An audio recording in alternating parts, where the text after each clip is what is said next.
Good evening friends. शुरू करते हैं।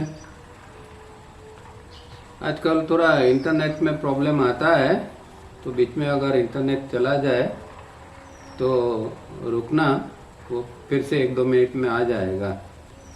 तो बंद कर देने की ज़रूरत नहीं है, कंटिन्यू रखेंगे। लास्ट टाइम जैसे हुआ था थोड़ा इंटरनेट का, तो शायद हो सकता है। तो चलिए योग सूत्र पढ़ते हैं। उसके अंदर लास्ट टाइम हमने देखा था सवितर्क समाधि के बारे में।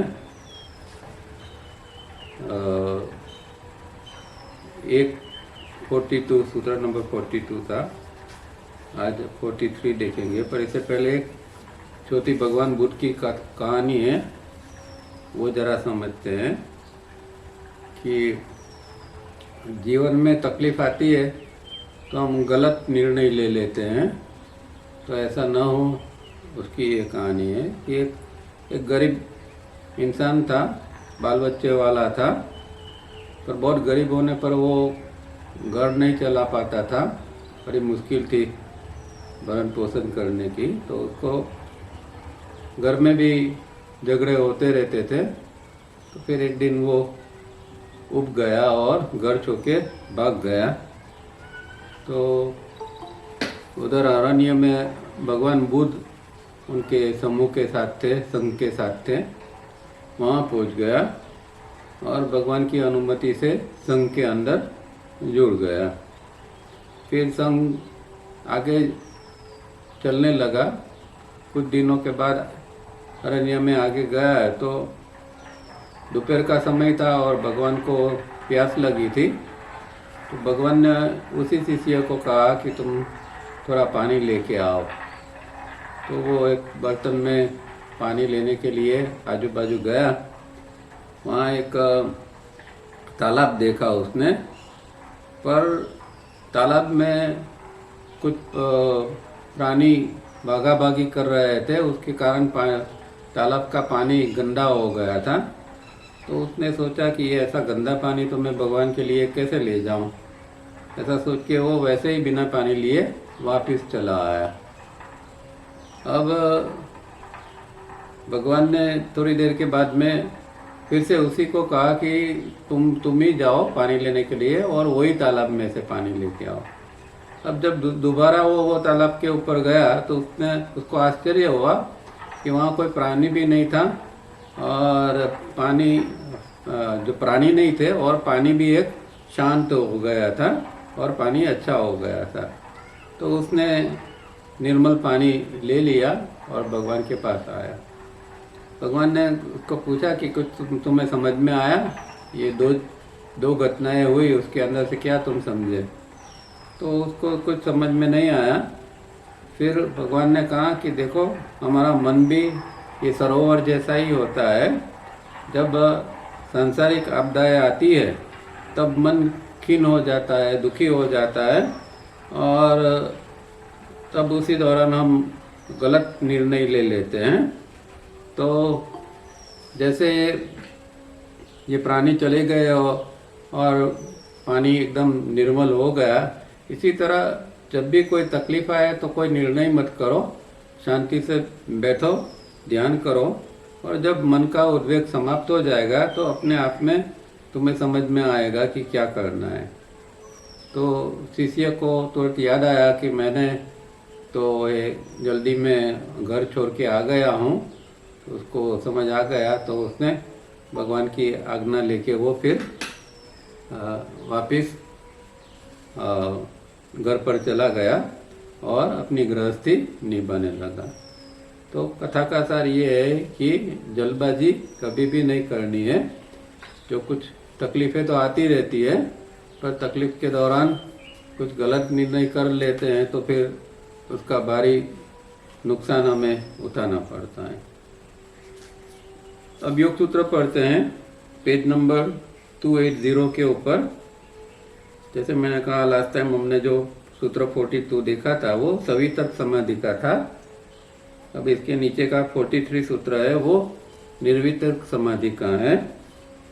उसमें तावरिया जी क्या कहते हैं, परसेप्शन विदाउट जुडिशियल रीजनिंग और intuition is arrived at when the memory no longer holds control. The word and the object are transcended and only the idea is present. तो ये निर्वितक समाधि के बारे में ये सूत्र है। अब संस्कृत में देखते हैं कि सूत्र क्या कहता है। स्मृति परिशुद्धो स्वरूप शून्या इव अर्थमात्र निर्भाषा निर्वितिका। तो स्मृति परिशुद्धो मतलब कि स्मृति की संशुद्धि होने के बाद अर्थ मात्र निर्भाषा मतलब सिर्फ अर्थ या जो ध्येय है, पर्पस है, यहाँ तावड़िया जी ने पर्पस शब्द यूज किया। पर्पस जो है वो फिर रह जाता है। अर्थ जो है उसका वो प्रकाशित होता है। स्वरूप शून्य मतलब स्वरूप शून्य चित्त वृत्ति हो जाती है, उसको निर्वितर्क समाधि कहते हैं। सवितर्क निर्वितर्क, जिसमें वितर्क कोई नहीं होता है, इस तरह की समाधि है। तो तावरिया जी क्या कहते हैं गुजराती में, तो हिंदी में, जब स्मृति की अपने ऊपर कोई पकड़ नहीं रहती है तब शब्द और ज्ञान को अतिक्रम हम जाते हैं, ट्रांसेंडेंट हो जाते हैं, अतिक्रमण इसका हो जाता है या ऊंचा, उससे ऊंचा उठ जाते हैं और सिर्फ अर्थ रह जाता है। उसी को न्यायिक विवेक विधि बिना का दर्शन अथवा अंतर्ज्ञान या निर्वितर्क समाधि कहते हैं। तो ये जो इंग्लिश में हमने देखा उसका ये है। अब पहले जो हमने देखा वो जुडिशियल रीजनिंग की मानसिक अवस्था की बात थी, उसमें सवितर्क समाधि की बात है। अब तावड़िया जी के डायग्राम के हिसाब से देखें तो ये 3A की स्थिति है। सवितर्क समाधि जो है वो तावड़िया जी के डायग्राम के हिसाब से 3A की स्थिति है, जिसके अंदर हम मेमोरी का अच्छे से अच्छा उपयोग करते हैं। मतलब कि जो मेमोरी अंदर इनकमिंग इम्पल्स आता है उसको मेमोरी को मिलने देते हैं और विचार को बनने देते हैं। पर जुडिशियल रीजनिंग वाला, एक न्यायिक बुद्धि वाला विचार, एक विवेक वाला विचार उसमें हम बनाते हैं। ऑर्डिनरी विचार नहीं होता है, क्योंकि ये 3A की स्थिति है। अब जब ये सूत्र दूसरा जो हमने 43 सूत्र देखा वो उसके आगे का है जो 3B की स्थिति है, कि जिसके अंदर अब इनकमिंग इम्पल्स जो आता है उसको ब्रेन में जाने नहीं दिया जाता है, वो मेमोरी को मिलता नहीं है, इसीलिए कोई विचार उत्पन्न नहीं होता है। पर क्या होता है कि साधक जब योगाभ्यास करता है तो एक दूसरी 2 चैनल उसकी खुल जाती है जो ब्रेन के साइड पर से होती है। नॉर्मल कोर्स में जब हमारा विचार बनता है तो ब्रेन के ऊपर के हिस्से की जो चैनल है, मतलब मेमोरी पूल से ऊपर का जो हिस्सा है वो चैनल से इनकमिंग इम्पल्स और मेमोरी पैटर्न दोनों आगे आते हैं रजिस्ट्रेशन एरिया में। पर यहाँ मेमोरी पैटर्न को ये इम्पल्स मिल नहीं सकता है, तो बाजू में जो हमारा कान का ऊपर का हिस्सा है वहाँ से योगाभ्यास से नई चैनल बनाई जाती है, खोली जाती है। तो अब इम्पल्स जो है ब्रेन में जाता नहीं है, पर ये दोनों बाजू की चैनल से इम्पल्स आगे बढ़ता है और वो रजिस्ट्रेशन एरिया में आता है।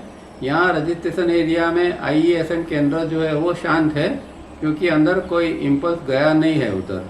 तो जो दर्शन फिर उसको होता है, परसेप्शन होता है, वो एकदम क्लियर परसेप्शन होता है। जो योगी जानना चाहता है जो विषय के बारे में, जो ज्ञान या जो दर्शन करना चाहता है, तो वो उसको यथार्थ दर्शन वहाँ होता है, उसको निर्वितर्क समाधि कहा है। तो ये निर्वितर्क समाधि की प्रक्रिया में इस तरह चीज़ें होती है। अब इंग्लिश में पढ़ते हैं। As the sadhak is making progress, he comes to perception setting aside and transcending judicial reasoning. Refer सूत्र 42 of book 1 earlier. तो साधक जैसे जैसे आगे बढ़ता है तो वो ऐसा परसेप्शन के अंदर आता है, ऐसा उसको प्रत्यक्ष दर्शन होता है कि जिसके अंदर वो मेमोरी को बाजू में रख देता है और मेमोरी के साथ में जो नॉर्मल जुडिशियल रीजनिंग होती है उसको भी वो उसका भी अतिक्रमण कर लेता है, उसको उससे ऊपर निकल जाता है। वो सूत्र 42 के अंदर हमने देखा। For direct perception nirvitarka without judicial reasoning one has proceeded from stage 3A to 3B. The difference here is that in the best of judicial reasoning, memory powers in the every thought is affected by it. This is natural law. But in stage 3B, memory, which ever prevents perception or even intuition, is shut off or bypassed as shown in the diagram. तो यहाँ साधक जैसे जैसे आगे बढ़ता है तो वो 3B के स्टेज के अंदर आ जाता है, निर्वितर्क समाधि के स्टेज के अंदर आता है। अब दोनों के अंदर डिफरेंस क्या है, सवितर्क और निर्वितर्क के अंदर या 3A या 3B के अंदर डिफरेंस क्या है कि 3A के अंदर जो है वो साधक जो जुडिशियल रीजनिंग चाहे कितनी भी श्रेष्ठ हो, क्योंकि उसके अंदर जो है वो मेमोरी इनकमिंग इम्पल्स को मिल जाती है और उसके द्वारा जो है वो विचार बनते हैं, विचारों की असर उत्पन्न होती है। और ये एक नेचुरल लॉ है, क्योंकि हमारे अंदर इस तरह ही ब्रेन काम करता है, हमारे अंदर इनकमिंग इम्पल्स आता है, मेमोरी पैटर्न को मिलता है और विचार बनता है। तो हमारे दिन भर में जो हमारे विचार बनते हैं इसकी नॉर्मल प्रोसेस यही होती है। पर यहाँ जो डिफरेंस है वो ये है कि जो मेमोरी जो है वो परसेप्शन को रोकती है, जिसको वो प्रिवेंट करती है, इस तरह का परसेप्शन या इंट्यूशन जो है अंतर्प्रज्ञा, वो ऐसी मेमोरी को वो बंद कर देता है या उसको बाईपास करके आगे निकल जाता है। तो जैसे मैंने बताया इस तरह दोनों चैनल साइड पर से डेवलप होते हैं, तो इनकमिंग इम्पल्स ब्रेन में नहीं जाता है और साइड पर से वो आगे की ओर आता है और वहाँ उसको रियल परसेप्शन होता है। By practices and methods, the side passages of the brain are cleared and incoming impulses no longer go over the memory pools. This adds value in as much as past emotional and intellectual debris is kept out. The purpose at hand is grasped and understood clearly without its interference. However hidden and wrapped a confusing words, this sutra still deals with condition in objective world. तो यहाँ जैसे हमने अभी बात की इस तरह ये प्रैक्टिस जैसे बढ़ती है तो ये दोनों साइड के चैनल खुल जाती है और इनकमिंग इम्पल्स मेमोरी पूल के अंदर जो मेमोरी पड़ी है, मेमोरी पैटर्न पड़ी है, उसको टच नहीं करते हैं।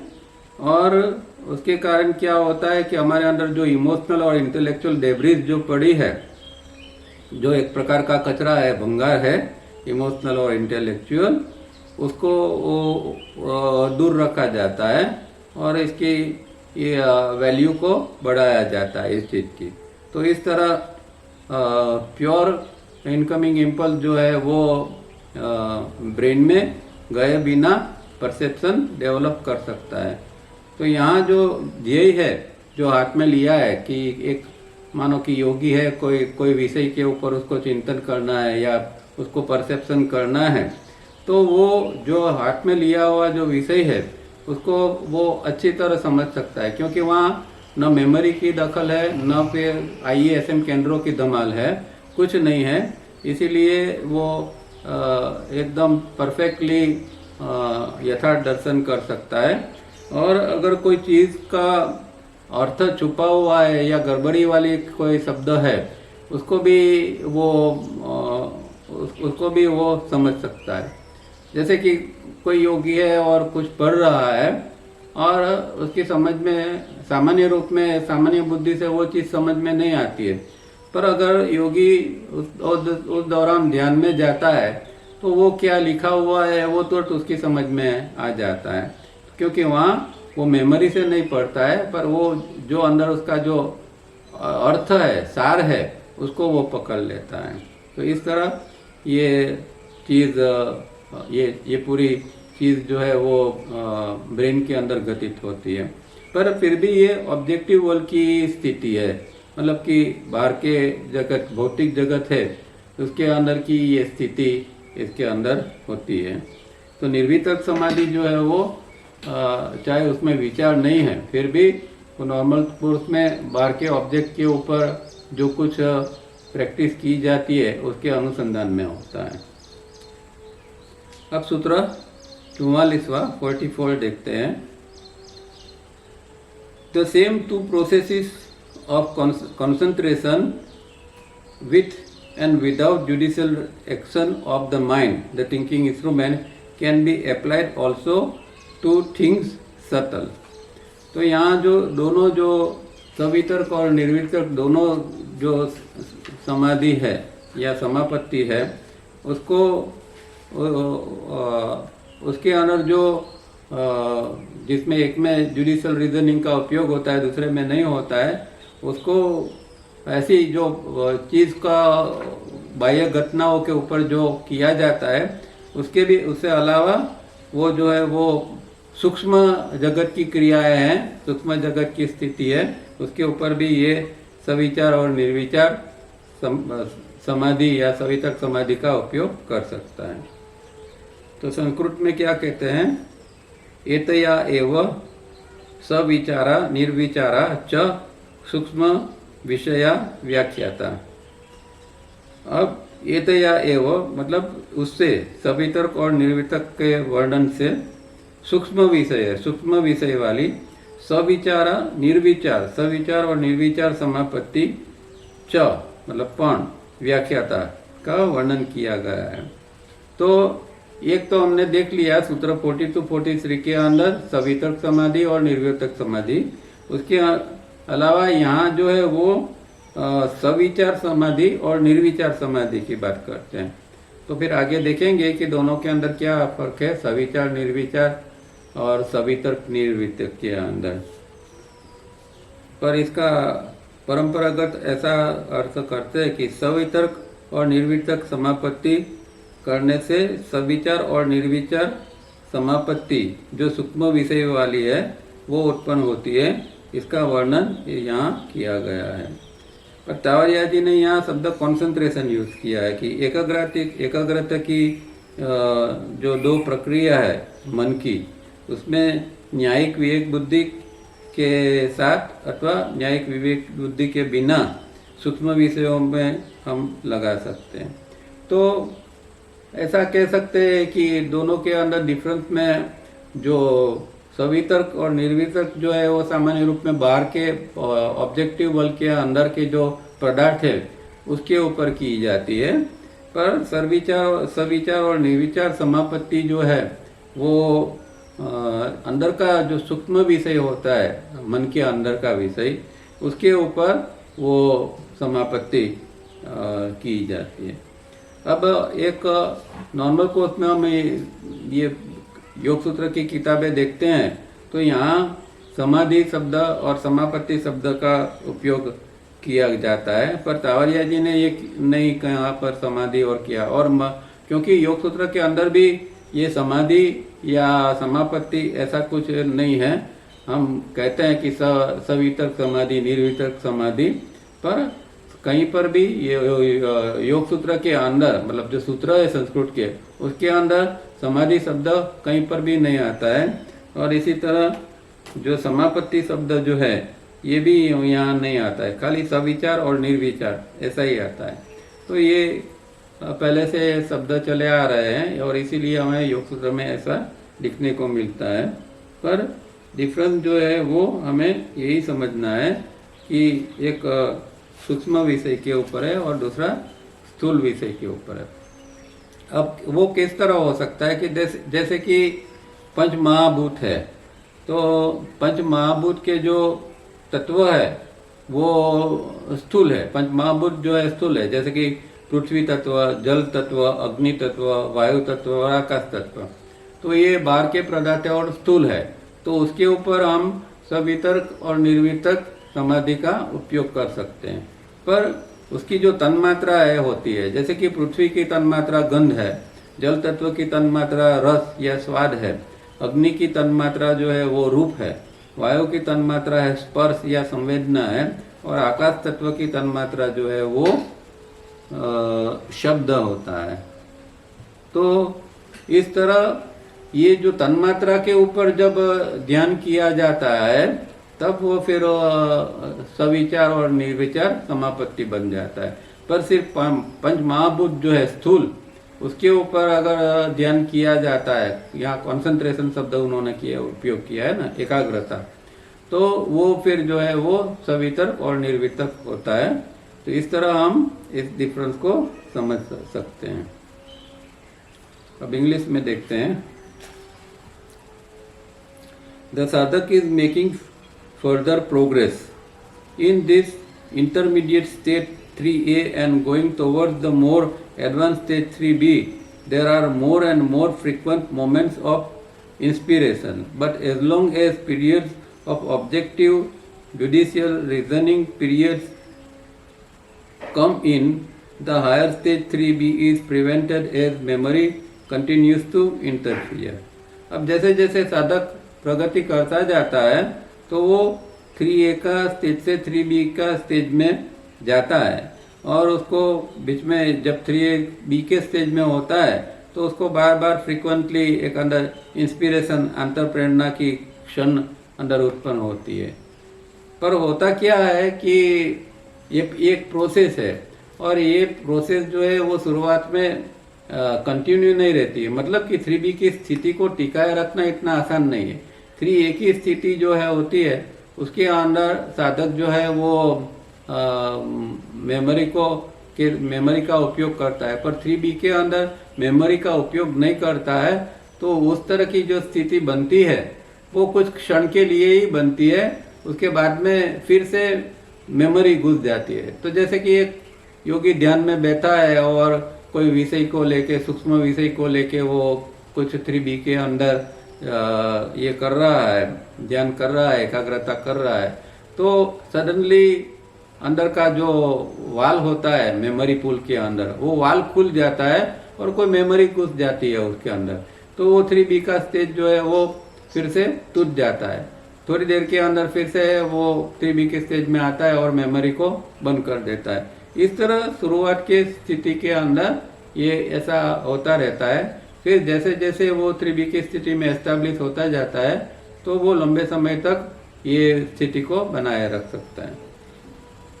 As Bengali Baba comments, there is the idea with many people that spiritual absorption is a thing which cannot be had at all times. It comes only at the times of prayers or meditation. It goes back again when the prayer is over. But in reality it is not the case. यहाँ ये comments खत्म हो जाती है। फिर सावरिया जी आगे कहते हैं, how very true, perception without judicial reasoning leads to meditative attitude. Others have called it spiritual absorption, which should form part of one's life and living. It should not be absent for a moment. तो ये जो अंदर की स्थिति है उसके बारे में ये बंगाली बाबा कहते हैं कि भाई एक 3B की स्थिति बनी, फिर से मेमोरी आ गई तो 3A की स्थिति बनी। तो इस तरह की स्थिति को कई लोग इसको ये जो अनुभव है उसको स्पिरिचुअल एब्सॉर्प्शन कहते हैं। ये जो 3B की स्थिति बनी उसको स्पिरिचुअल एब्सॉर्प्शन कहा जाता है। तो स्पिरिचुअल एब्सॉर्प्शन की स्थिति बनी पर उसके बाद में फिर से विचार आ जाता है तो फिर वो स्थिति नहीं रहती है। पर कुछ लोग ऐसा समझते हैं कि जब ध्यान या प्रार्थना वगैरह की जाती है तभी ये स्पिरिचुअल एब्सॉर्प्शन की स्थिति बनती है, उसके अलावा लंबे समय के लिए ऐसी स्थिति नहीं बनती है। पर बंगाली बाबा भी कहते हैं कि ये सही नहीं है।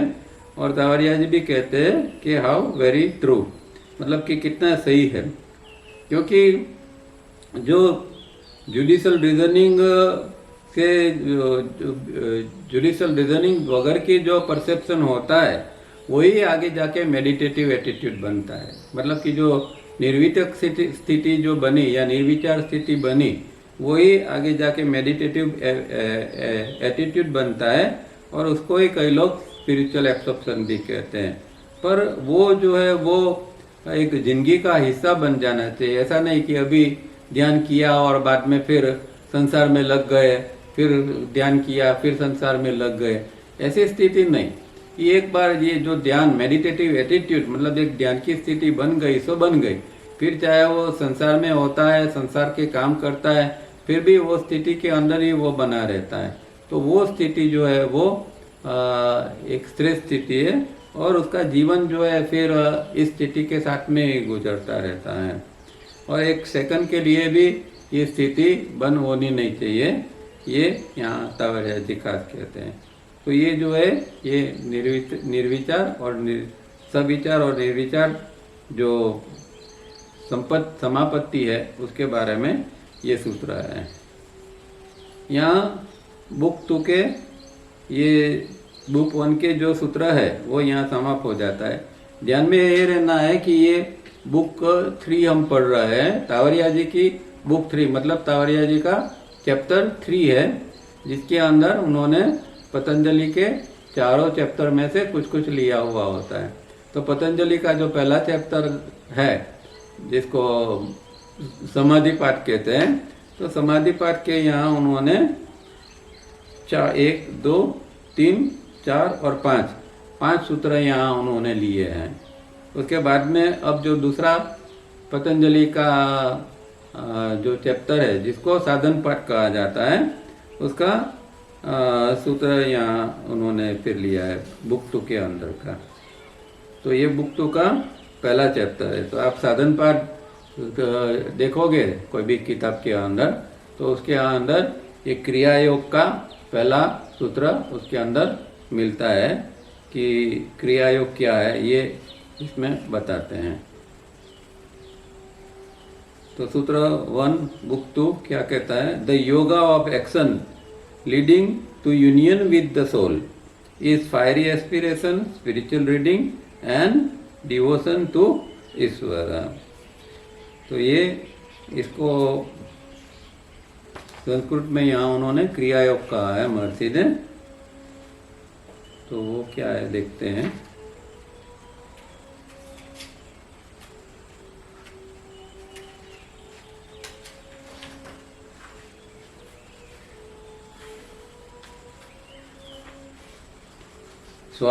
तप स्वाध्याय ईश्वर प्रणिधानानि क्रिया योग, इतना सिंपल सूत्र है। खाली 3 चीजें बताइए कि क्रिया योग क्या है। तो इसके अंदर तप है, स्वाध्याय है और ईश्वर प्रणिधान। तप मतलब एक उत्कट अभिप्सा अंदर होती है, वो तप की स्थिति होती है। एक इंटेंस अंदर की स्थिति है। ध्येय प्राप्ति के लिए जो एक इंटेंस स्थिति बन जाती है उसको तप कहा गया है, जिसको तावरिया जी फायरी एस्पिरेशन कहते हैं। फिर स्वाध्याय का मतलब तावरिया जी प्रत्यक्ष दर्शन करते हैं, मतलब स्पिरिचुअल रीडिंग यानी कि प्रत्यक्ष दर्शन, तो वो स्वाध्याय होता है।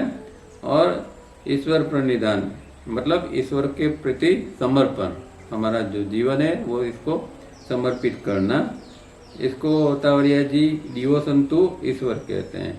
अब ये जब 3 चीजें इकट्ठा होती है तब वो क्रिया योग कहलाती है। ये तीनों के अर्थ क्या है, तप स्वाध्याय ईश्वर प्रणिधान, ये भी देख लेते हैं।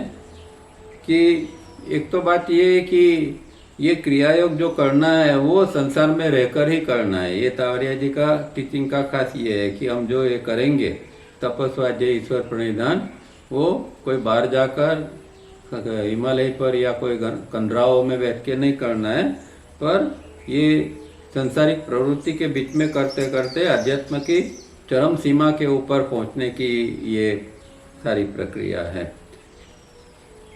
अब आप YouTube पर बहुत सारे क्रिया योग के ऊपर देखेंगे तो ज़्यादातर तो आसन प्राणायाम को ही कई लोगों ने क्रिया योग कह दिया है या कोई दूसरी छोटी मोटी क्रियाओं का क्रिया योग नाम दे दिया है और ये सब चलता है।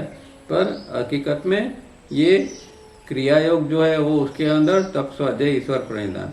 अब आप आसन प्राणायाम करते हैं पर अगर आपका ईश्वर प्रणिधान नहीं है, उसके अंदर ईश्वर के प्रति समर्पण नहीं है और खाली एक क्रिया के रूप में करते हैं तो उससे क्या फायदा है। इवन ईश्वर प्रणिधान तो ऐसी चीज है कि योग की क्रिया नहीं पर हमारा पूरा जीवन के अंदर ईश्वर प्रणिधान का एक एटीट्यूड डेवलप होना चाहिए कि जो कुछ मेरा जीवन चल रहा है तो वो ईश्वर की इच्छा से चल रहा है और ईश्वर की इच्छा के मुताबिक चले, ऐसी हमारी भावना भी अंदर होनी चाहिए। तो ये एक एटीट्यूड हमें ईश्वर की शरणागति का डेवलप करना चाहिए। अब इसके अलावा हम कुछ भी करेंगे, चाहे आसन प्राणायाम करते हैं या रिफाइनिंग करते हैं या फेस करते हैं, पर उसके अंदर ये समर्पण का भाव नहीं है तो फिर ये एक क्रिया मात्र रह जाती है। ये समर्पण का भाव के साथ में ही हम जो कोई क्रिया करें वो हमें करनी चाहिए, तो फिर वो एक क्रिया अंग का आगे जाके अंग बन जाएगा और हमें उसका एक अच्छा परिणाम भी मिल पाएगा। तावरिया जी इसके बारे में एक बहुत अच्छी बात कहते हैं कि पूरे हृदय के साथ संसार की फर्ज निभाते हुए जो हम करते हैं उसको कर्मयोग कहा जाता है। तो कर्मयोग क्या है कि जो हम पूरे हृदय के साथ में मतलब दिल लगा के हम हमारी फर्ज निभाते हैं संसार की, उसको कर्मयोग कहते हैं। और उसके साथ में जब राजयोग की प्रैक्टिस हम जोड़ देते हैं तो उसको क्रिया योग कहते हैं। तो कर्म योग के साथ में हम जब धारणा ध्यान की प्रैक्टिस भी करते हैं तो वो क्रिया योग बन जाता है। तो कितना क्रिया योग कितनी ऊंची स्थिति है ये आप समझिए कि क्रिया योग कोई आसन प्राणायाम या कोई सामान्य क्रियाएं नहीं है। अब ज़्यादातर लोग योगाभ्यास करते हैं तो उसके अंदर जो सांसारिक हमारी जो जिम्मेदारी है उसको भी हमें निभा के आगे चलना है। पर कई जगह पर जो परंपरागत अभिगम होता है तो उसके अंदर लोग अपनी फर्ज के प्रति थोड़े बेदरकार रहते हैं, थोड़े जिम्मेवारी जो लेनी चाहिए वो लेते नहीं हैं और साधना के ऊपर ज़्यादा जोर देते हैं, तो फिर वो चीज़ गलत बन जाती है। अब यहाँ दूसरी भी एक बात नोट करने की ज़रूरत है कि जब हमने आगे यम नियम के सूत्र देखे थे पहले, तो उस दौरान हमने देखा था कि नियम के अंदर भी ये तीनों शब्द आ जाते हैं। तो नियम में हमने क्या देखा था? शौच, संतोष, तप, स्वाध्याय, ईश्वर प्राणिधान। तो नियम के अंदर भी महर्षि पतंजलि ने ये तीनों को लिया था और यहाँ भी क्रिया योग के अंदर भी, पर यहाँ सेपरेटली ये क्रिया योग के रूप में लिया है, वहाँ एक नियम के रूप में, मतलब एक हमें एक एटीट्यूड डेवलप करना है। तो वो शौच, संतोष, स्वाध्याय, ईश्वर प्रणिधान वगैरह वहाँ उन्होंने नियम के रूप में दिया था। यहाँ ये एक प्योर क्रिया योग के बारे में ये है। तो ये दोनों के अंदर क्या डिफरेंस है वो भी हमें समझना चाहिए। यहाँ धारणा ध्यान समाधि राजयोग के संदर्भ में है, वहाँ जो है एक नियम के अनुष्ठान के संदर्भ में था। ये एक बात का समझनी है। और तप शब्द जो है वो नॉर्मल कोर्स में तप का तो बहुत ऊंचा अर्थ है, पर कई लोग जो व्रत रखते हैं, उपवास रखते हैं, उसको भी तप कहते हैं। अलग अलग धर्मों में तप शब्द का अलग अलग रूप में उपयोग किया जाता है। पर तप जो है वो बहुत ऊंची चीज़ है और उसका हेतु जो है वो हमारी अंतःकरण की शुद्धि है। अंतःकरण की शुद्धि के लिए ये चीज़ तप है। और तावरिया जी तो इससे भी आगे कहते हैं फायरी एस्पिरेशन की, मतलब कि एक दिलो दिमाग के अंदर एक आग लग जानी चाहिए ध्येय के प्रति कि मुझे किसी भी हालत में किसी भी करके मुझे आगे बढ़ना है। तो इस तरह के फायरी एस्पिरेशन, एक आग लग जानी चाहिए। और वो कहते थे कि जैसे सूर्य के अंदर गर्मी है 16,000 सेंटीग्रेड, इतनी गर्मी हमारे अंदर पैदा होनी चाहिए, इतनी प्रचंड गर्मी कि नहीं, किसी भी तरह मुझे मेरे ध्येय को प्राप्त करना है और इसके लिए मैं कुछ भी करने के लिए तैयार हूँ। इस तरह जब इतनी अंदर आग लग जाती है तो फिर काम बहुत आसान हो जाता है। तो फिर क्या होता है कि जैसे महर्षि पतंजलि ने अभ्यास के सूत्र में कहा था कि भाई अभ्यास कैसा होना चाहिए, तो दीर्घकाल नैरंतर्य, ये शब्द थे ना, हमने देखे थे। तो दीर्घकाल, लंबे समय तक और निरंतर, कांस्टेंट। तो जब ये अंदर एक इस तरह की एक इंटेंसिटी होती है तो ही ये दीर्घकाल और निरंतर साधना होती रहती है। बाकी तो हम देखते हैं और हमारा भी अनुभव होता है कि आज जरा फोर्स से करते हैं, कल थोड़ी धीमी हो जाती है, फिर एक फोर्स आ जाता है। तो इस तरह इंटेंसिटी हमारी मेंटेन नहीं होती है। पर अगर इंटेंसिटी मेंटेन होती है तो ये दीर्घकाल निरंतर ये प्रक्रिया अंदर हो सकती है। और दूसरी बात ये है कि यहाँ जो है वो तप के अंदर साधना करते करते फिर जो हमारे अंदर सिंक्रोनाइजेशन की स्थिति बननी चाहिए। और हम जानते हैं कि फिजिकल बॉडी ब्रेन सिस्टम की सिंक्रोनाइज एस्ट्रल बॉडी मनस के साथ करनी है, और उसके बाद में फिर जो चित्त है या चित्ती है, वो चित्ती फिर चित्त के रूप में हमारे अंदर काम करती है। तो इस तरह की स्थिति ये तप के द्वारा आ सकती है। अब स्वाध्याय शब्द है, तो स्वाध्याय शब्द नॉर्मल कोर्स में हम किसी चीज़ का पारायण करते हैं, पठन करते हैं या मंत्र का अभ्यास करते हैं तो स्वाध्याय कहते हैं। जैसे कई लोग गीता का पाठ करते हैं तो उसको स्वाध्याय कहते हैं। पर ये एक सामान्य अर्थ है। सावरिया जी उसका जो अर्थ करते हैं वो काफ़ी ऊपर है। ये उन्होंने स्पिरिचुअल रीडिंग या प्रत्येक दर्शन के अर्थ के अंदर कहा है। तो जब साधक को स्वाध्याय के दौरान अंदर के गुरु का दर्शन होता है, तब फिर गुरु के दर्शन के लिए वो प्रयत्नशील होता है। वो स्वाध्याय वो इस तरह वो करता है ताकि मुझे किस तरह गुरु का दर्शन अंदर हो जाए, और उसके लिए फिर ये तप, स्वाध्याय और अंत में वो ईश्वर प्रणिधान। अब ईश्वर प्रणिधान, सच्चा ईश्वर प्रणिधान कब उत्पन्न होता है कि जब एक क्षण के लिए अंदर के गुरु का दर्शन हो जाता है, तब फिर उसके अंदर ये एक समर्पण की भावना जो है वो डेवलप होती है। उससे पहले जो हम जो करते हैं वो खाली एक मानसिक भावना होती है, वो भी जरूरी है। पर सच्चा जो समर्पण जो है कि अब और कुछ नहीं, सिर्फ गुरु आत्मा, तो वो उसके एक झलक मिल जाती है उसके बाद में। तो हम जो बड़े बड़े संत थे उनके जो काव्य कविता वगैरह हम पढ़ते हैं या कबीर जी जैसे के दोहे पढ़ते हैं, तो उसके अंदर वो स्थिति का हमें दर्शन दिखाई देता है कि उन्होंने जो कुछ एक दर्शन किया था उसके कारण अभी वो लोग पूरे इसके आत्मा के प्रति या परमात्मा के प्रति झुके हुए हैं। ऐसी स्थिति हो जाती है और वो हमें संतों के जीवन के अंदर देखने को मिलती है।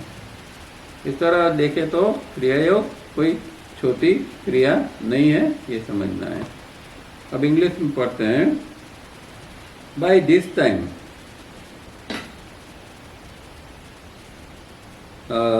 one has succeeded in establishing communication with the psychic body and manas, and together with the external man, the entire complex human structure establishes communication with chitti, with individual mind remaining only as catalyst।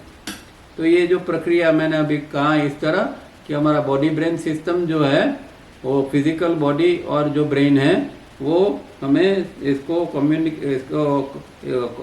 Communication इसका establish करना है astral body और मनस के साथ में। और फिर ये दोनों का जब सिंक्रोनाइजेशन हो जाता है तो फिर हमें आगे कम्युनिकेशन करना है चित्ती के साथ में। और चित्ती फिर हमारे अंदर जो आती है तो इंडिविजुअल माइंड के रूप में वो कैटालिस्ट के रूप में रहेगी। मतलब कि अब यहाँ एक प्योर चित्ती जो है वहाँ यहाँ ब्रेन का काम खत्म हो जाता है। एक प्योर चित्ती जो है वो चित्ती अंदर काम करती है। तो ये कोई बहुत ऊंची स्थिति ये 3B की स्थिति और उससे ऊपर की स्थिति में इस तरह निर्माण होता है कि चित्ती सिर्फ 3B की स्थिति में सिर्फ चित्ती जो है वही एक अंदर प्रकाश डालती रहती है। Penance, tapas, purification and refining are the thoughts expressed here. Inner impurities hidden inside each cell of the body-brain system are to be removed. Purificatory measures are most essential. Refer to the practices in Appendix 1 and at the end of each rearranged book. तो यहाँ जो है पिनांस मतलब प्रायश्चित, तप, purification मतलब शुद्धि और निर्मलता, ये जो है वो ये शब्द जो है वो यहाँ जो बताते हैं ये कि भाई इस तरह ये अंदर का स्थिति इस तरह निर्माण होती है कि अंदर हमें जो होता है वो,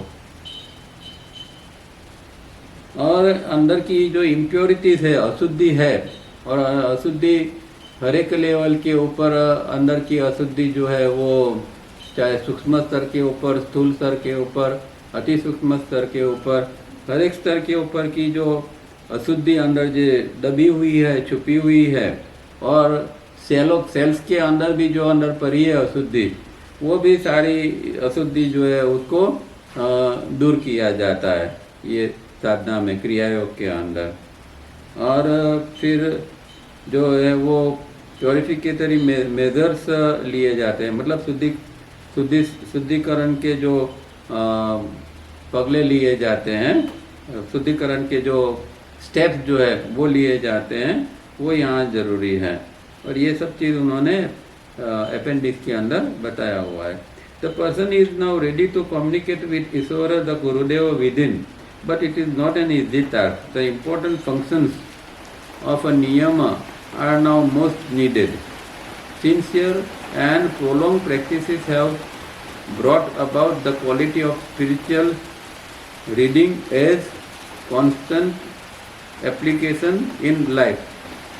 The very first glimpse of Ishvara the Gurudeva is enough to create a deep-seated devotion. तो यहाँ क्या कहते हैं कि अभी यहाँ ईश्वर गुरुदेव के साथ में कम्युनिकेशन करने के लिए साधक जो है वो तैयार होता है, पर ये आसान काम नहीं है इतना, क्योंकि उसके अंदर जो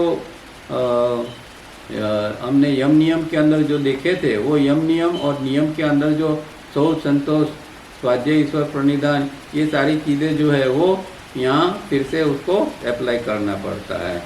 और इस तरह वो फिर ये इस तरह की प्रैक्टिस के बाद में जब वो स्पिरिचुअल रीडिंग के ऊपर पहुँचता है तो वो एक जीवन का हिस्सा बन जाता है कि भाई उसका दर्शन जो है वो हमेशा प्योर रहता है, क्योंकि वो अंदर एक शुद्धि की प्रक्रिया में से वो पसार हुआ होता है। और इसके बाद में ईश्वर गुरुदेव की एक झलक उसको साधक को मिलती है कि जो गहरा आत्मसमर्पण के लिए काफ़ी है, वो फिर इससे उसके अंदर एक गहरा आत्मसमर्पण बन जाता है। एक झलक मिलती है तो फिर वो पूर्ण रूप से समर्पित वो साधक हो जाता है। As Ram Prasad writes, how many one with an outgoing mind become also possessed of yoga. Ishvara Pranidhana means habituating of the mind to feel the omnipresence of the divine principle. But at this stage it is not possible to call upon Ishvara to take on the external form of Gurudev and learn at the feet of the transcendental teacher. तो यहाँ राम प्रसाद पूछते हैं कि भाई कितने जो साधक है वो इस तरह की साधना के लिए उत्सुक होते हैं, ऐसा आत्मसमर्पण या इस तरह की साधना के साथ में, क्योंकि इन ऐसे साधक होते हैं उसका जो है माइंड आउटगोइंग ही होता है, मतलब बहिर्मुखी होते हैं। ऐसे साधक ऐसी साधना के लिए उत्सुक नहीं होते हैं। पर यहाँ ईश्वर प्रणिधान का एक अलग अर्थ यहाँ दिया गया है कि habituating of the mind to feel the omnipresence of the divine principle. तो डिवाइन प्रिंसिपल है जो दिव्य सिद्धांत है, उसको उसकी जो ओमनी प्रेजेंस मतलब कि सर्वज्ञ की जो एक स्थिति है, परमात्मा जो है उसको हम सर्वज्ञ कहते हैं कि हर जगह पर मौजूद है।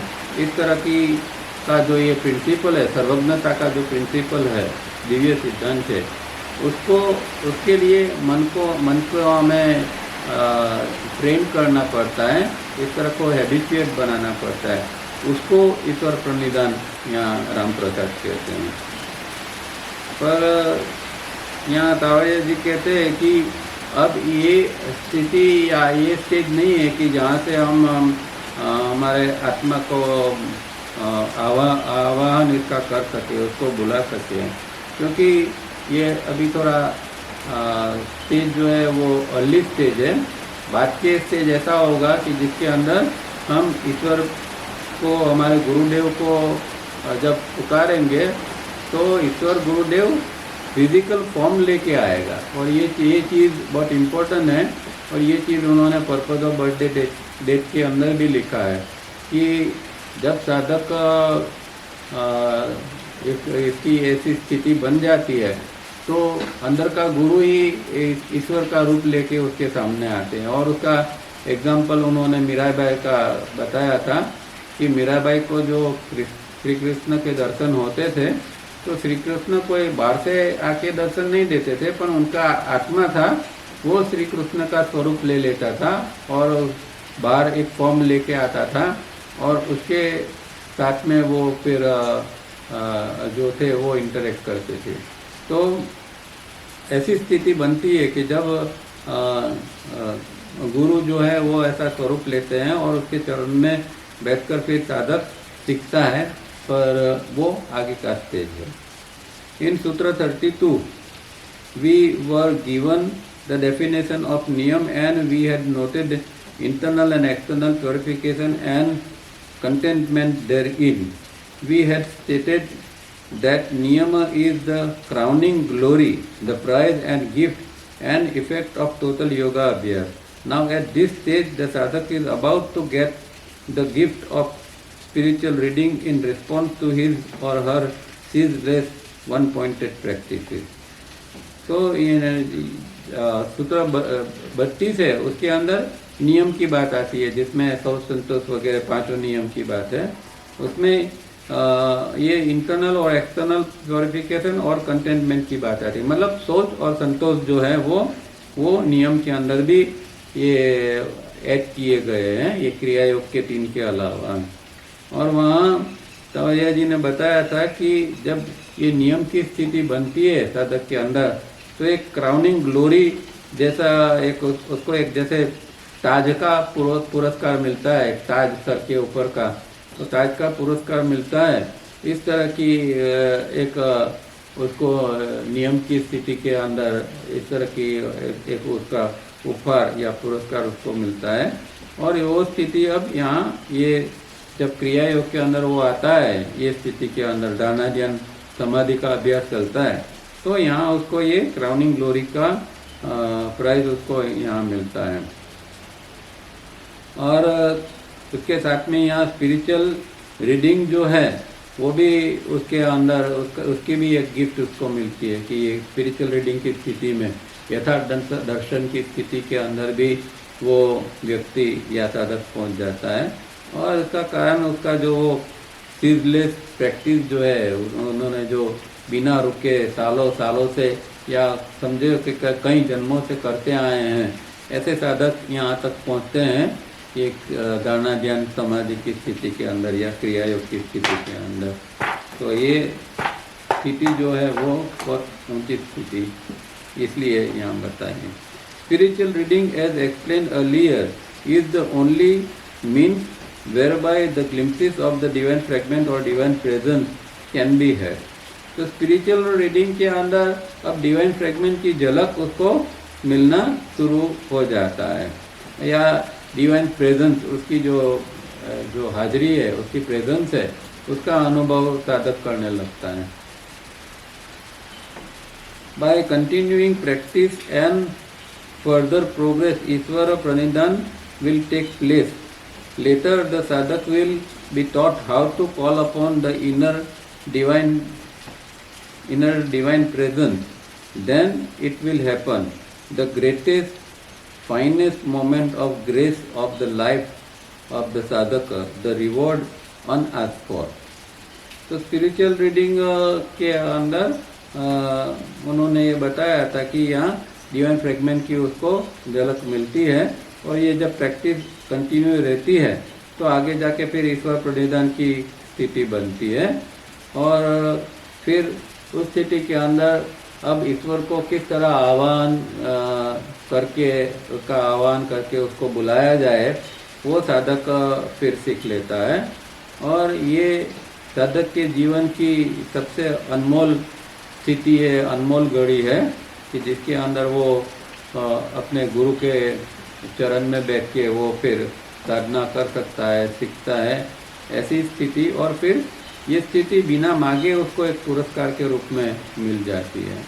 तो ये क्रिया योग के अंदर तप, स्वाध्याय और ईश्वर प्रणिधान, ये तीनों बहुत ऊंची चीज़ है, और वहाँ तक पहुँचने के लिए भी जन्मों जन्मों तक साधना करनी पड़ती है, तब ये क्रिया योग या तप, स्वाध्याय, ईश्वर प्रणिधान उत्पन्न होता है। तो यहाँ रुकते हैं, नेक्स्ट टाइम फिर उसके संदर्भ में दूसरा सूत्र है वो लेंगे। थोड़ा समय है तो किसी को कोई प्रश्न है तो पूछ सकते हैं।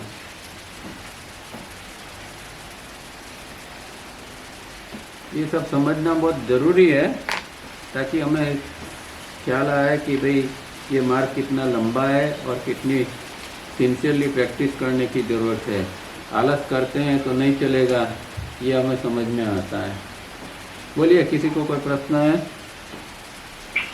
हेलो। हाँ जी बोलिए। हेलो। हाँ बोलिए। सर मैं ये जानना चाहता हूँ कि ये आपका जो सूत्र आया था, हाँ, अपना माइंड पॉजिटिव क्या देशना बरोबर है, तो ये पहले के जमाने में आपका आवाज क्लियर नहीं आता है, कोई सवाल समझ में नहीं आता है आपका। हाँ, तो टूट जाता है शब्द। अच्छा, अभी ये पूछना चाहता हूँ। हाँ अभी आ रहा है सर? हाँ अभी आ रहा है, बोलिए। तो पहले तो तप करते थे कि हाँ, इसने इतना साल तप किया, ये साधना हासिल की, तो मैं ये समझना चाहता हूँ ये तप मतलब क्या, कि सभी छोड़ के 24 घंटा मतलब वो तप में रहते थे, या जीवन जीते हुए एक इंटेंसिटी के साथ वो आगे बढ़ते थे? हाँ, तो वही तप में तावरिया जी ने डेफिनेशन में बताया ना कि संसारिक फर्ज को निभाते हुए हम जब मेडिटेटिव एटीट्यूड की स्थिति में पहुंचते हैं, मतलब कि एक लगातार हमारा ध्यान भी चल रहा है अंदर से, और हम संसारिक जिम्मेदारी को भी हम निभाते हैं, तो इस तरह की जो स्थिति बनती है वो तप की स्थिति होती है। और दूसरी चीज़ उसके अंदर एक आग, जिसको हमने कहा कि भाई एक फायरी एस्पिरेशन उसके अंदर एक होता है, कि आगे बढ़ने की जो एक तमन्ना होती है वो भी उसके साथ में उसके अंदर होती है। तो तप शब्द के अलग अलग अर्थ अलग अलग रूप में करते हैं, पर मेन चीज़ ये है कि वो तप के द्वारा वो मेडिटेटिव एटीट्यूड की स्थिति के अंदर वो पहुंचता है, मतलब क्रिया योग तीनों के द्वारा, और उसमें तप का भी रोल होता है। और हम ऐसा भी सुनते, पहले किताबें पढ़ते थे तो भाई बचपन में कि ऋषि मुनियाँ जंगल में जाके तप करते थे, तो वही कि जंगल में जाके वो तप करते थे, उसका मतलब ही यही कि वो ध्यान की गहराई में, समाधि की गहराई में वो चले जाते थे। तो तप का अर्थ ये भी होता है। हाँ, पर तावरिया जी के सिस्टम में खास समझना ये है कि ये फर्ज निभाते करना है, ये चीज़ बहुत इम्पोर्टेंट है। ओके, बोलिए, और किसी को प्रश्न है कुछ? Hello sir. हाँ बोलो संजय।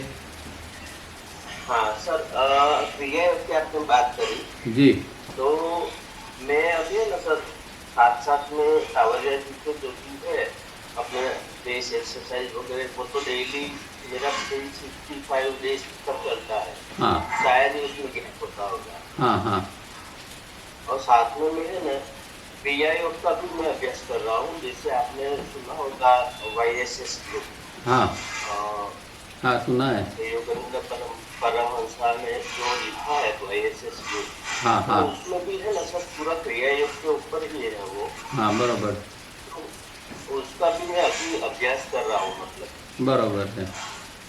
तो सर वो कर सकते हैं ना साथ साथ? हाँ कर सकते हैं, पर एक बात समझनी ये है कि क्रिया योग जो महर्षि पतंजलि ने जो बताया है वो क्रिया योग एकदम जिसको कहें हम प्योर क्रिया योग, या जिसको क्रिया योग ट्रेडिशनल जो आ रहा है पहले से, वो क्रिया योग है। अब उसके बाद में कई परंपराओं के अंदर ये क्रिया योग का शब्द का उपयोग होता है, और उसके अंदर जरूरी नहीं कि पतंजलि ने जो ये तपस्वाध्याय ईश्वर प्रणिधान क्रिया योग में बताया है तो हर इसके अंदर वो तपस्वाध्याय ईश्वर प्रणिधान होगा, ऐसा दूसरी परंपराओं के अंदर क्रिया योग में ऐसा नहीं भी होता है। तो हर एक मतलब कि हर एक परंपरा वाले अपने क्रिया योग का शब्द जो उपयोग करते हैं तो अपनी एक नई ट्रेडिशन बनाते हैं और उसके अंदर कुछ और चीज़ें होती है। जबकि ये महर्षि पतंजलि की परंपरा है, उसके अंदर ये तप, स्वाध्याय, ईश्वर प्रणिधान, ये तीनों और तीनों के भी अर्थ जो तावड़िया जी ने बताए इस तरह का होना जरूरी है। हाँ सर, आपने जो बताया ना, मतलब महर्षि पतंजलि ने अगर जो क्रिया योग का जिक्र किया है इसमें, हाँ बराबर, तो क्रिया योग उससे भी पुराना है वो, हाँ है ना सर? तो हाँ एक्चुअली है ना, जो ये जो गुरु है ना, वो महाकाल बाबा जी थे ना, उनके वो सब मैंने पढ़ा है, वो सब परंपरा में जानता हूँ, लेरी महाशय, अवतार बाबा, युक्तेश्वर, ये सब जानता हूँ। पर मेन बात इतनी ही है कि क्रिया योग उनके अंदर है और मैंने वो देखा है। पर ये जो है ये जो योग सूत्र के अंदर है वो एकदम यूनिक है, इतना ही समझना है हमें, बराबर। हाँ हाँ, चलिए, थैंक यू सर। हाँ हाँ हाँ चलिए, तो यहाँ रुकते हैं, नेक्स्ट टाइम फिर पढ़ेंगे और कोई प्रश्न होगा तो नेक्स्ट टाइम लेंगे। चलिए, थैंक यू।